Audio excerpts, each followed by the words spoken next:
او داسې نصاب ورته وضع کړو، داسې نصاب ورته کېږدو چې له هغه ادارې څخه که نارینه یې پکې که زنانه یې د دین عالم هم یي، د دین عالمه هم یي، او د دنیا علم هم ورسره یي، د دنیا عالمه هم یي.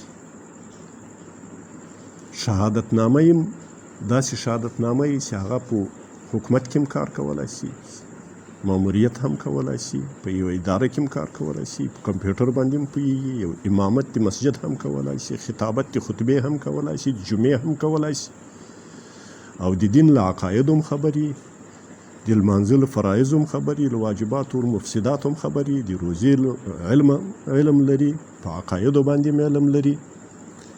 داسې ماحول او چاپېریال ورته برابر کړو. هغه د بېحیایي اسباب چې کوم دي هغه تېر وکاږو په عوض د دې چې موږ د بېحیایي له اسبابو سره مخ یو، نو هغه اداره تعلیمي اداره بنده نه کړو بې خو بنیاده، بلکې هغه مفاسد ختم کو، هغه مشکلات کې ختم کو. او شپږم موږ دغه مشکلات کې ختمولو لپاره مجبور یو دې ته چې یو موحد اسلامي پرمختللی تعلیمي نصاب ولرو چې په هغې کې تفکیک او تمیز د مدرسې او د لیسې نه وي.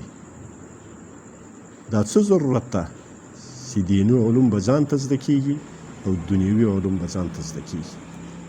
اسلام یو جامع دین ده، یو حیات طیبه ده، هم د عباداتو ته ور شامل ده، هم معاملاتو ته ور شامل ده، هم سیاست اسلام ده، هم اقتصاد اسلام ده، هم دفاع اسلام ده، هم امنیت اسلام ده. نو حکومتداریم د اسلام برخه ده. د نړۍ هر غافل په اذان ویښوم، زه بلال خوب ولی جهان ویښوم، زه بلال خوب ولی جهان ویښوم. د نړۍ هر غافل په اذان ویښوم، زه بلال خوب ولی جهان ویښوم.